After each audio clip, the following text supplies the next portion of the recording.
Hey Google, play Flight Record. Okay, and now.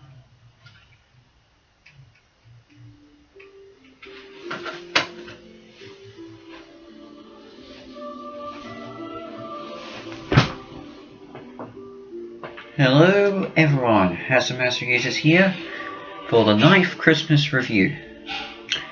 So, I want to first address something. In my last video, SpongeBob 1, I didn't play the 8 Days of Christmas bit. Well, I technically did, but it got cut out by my editor because he thought he didn't need it. We didn't have the review. Well, I did, but I can't blame him. Did add the part I wanted him to add, but anyway, on to the next one. And today we look at a recent release Christmas special, How to Train Your Dragon Homecoming. Now, I reviewed How to Train Your Dragon The Hidden World earlier this year when it came out, and I absolutely loved it. In fact, I still love it this as it stands. In fact, honestly, it's definitely one of the best movies I've seen this year. Probably below Endgame, but wow. I'm surprised it still holds up, even after all my problems with every other movie that's been released. I mean, this year has not been a good movie in terms of cinema, but Homecoming definitely still remains at the top. So yeah. So when I heard they were going to do another Christmas special, I was kind of worried because the ending sort of capped off everything, but maybe they could do something either just after as a little bit of another epilogue, or maybe even a mid-cool thing between the wedding scene and the Hiccup's family Hiccup and Astrid taking their kids to the Hidden World.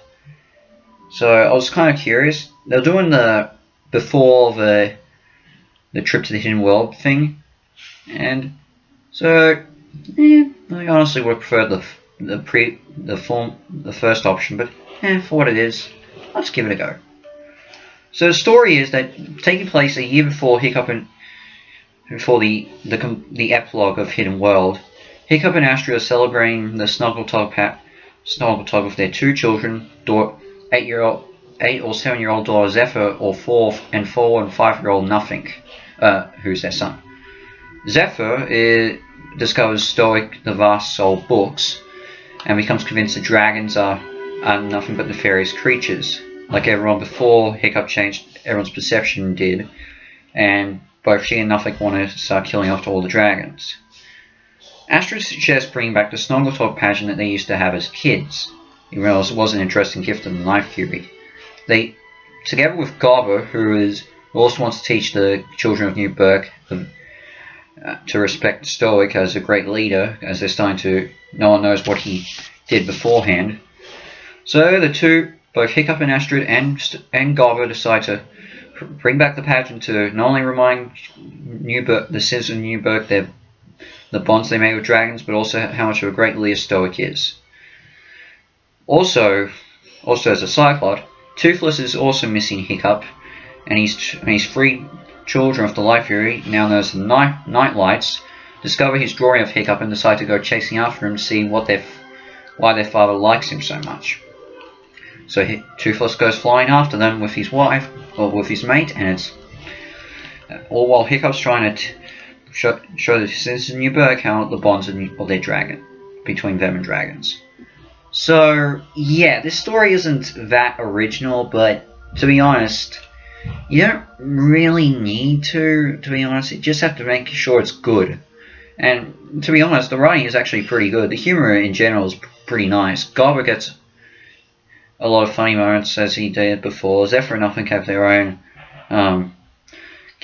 funny moments, and even Hiccup and Astrid get a few good lines.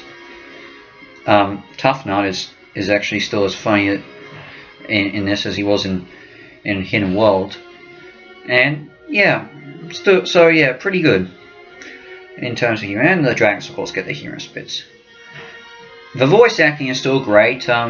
They brought back Jay Baruchel and America Farrow, Craig Ferguson, even Gerard Butler made a few cameo in this, and so yeah, and even in the actors was Zephyr Nuffic, Liam Ferguson and Madeline Margulies, I think it is, do a really good job. In fact, Zephyr and Nothing are both really likable in this. I actually completely got won over by them. I was sort of skeptical, like, I'm probably not going to like them, but, you know, they turn out to be pretty cool characters. And even the Nightlights are adorable in their own way, too. Hey, I'm a man, I don't mind saying that. They look really nice. And I gotta say, one thing I really did enjoy was how they expanded Garber's character. I can understand his relation and how much of and how much he valued his friendship with Stoic, and that was really nice. And I think it's a bit of a nice heartfelt thing in this, and yeah, so that's really nice. And the dragon scenes are all great, and they're some of the highlights because there's no dialogue, and you know what? It's nice seeing people do that, even in shorts. That's why I sort of like the Snowman for what it is. It didn't have that much dialogue, and even when it did, it seemed pretty fine. And the ending is really nice, especially. Hey Google. Oh jeez, I hate when that happens.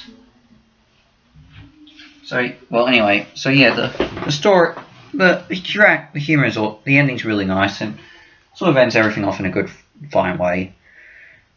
Do I have problems? Well, yes. As I said, the story is not original and is not perfect. I don't mind it, so to speak, but it could have. I don't know. I was kind of hoping something maybe a little bit better, which is why I would have preferred some of the other options, like maybe be the first Songtop action after the dragons flew away and Hiccup and Astrid got married, or even right after Hiccup, Astrid, Zephyr, and Nothing visited Toothless and the dragons at Hidden World at the end of Hidden World. So yeah, it's kind of could have gone a better way, but yeah, for what it is, it's still fine enough.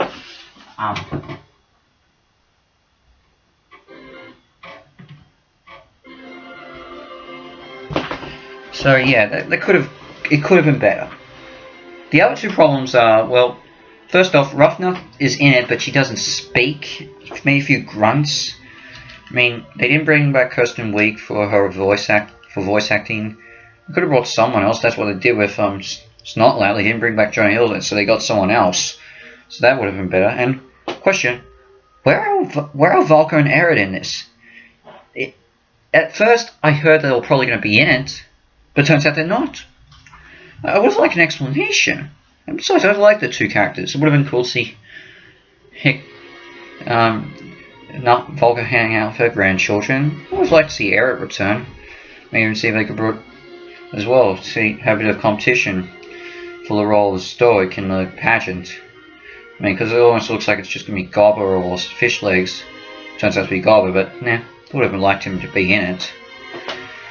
And I would have liked to see, of course, and it would have been, even if they were in it, I would have liked to see Kate Blanchett and Kit Harington return, but yeah, for what it is, as I said, I just wish they were in it, and with Ruffnut in it, why doesn't she talk?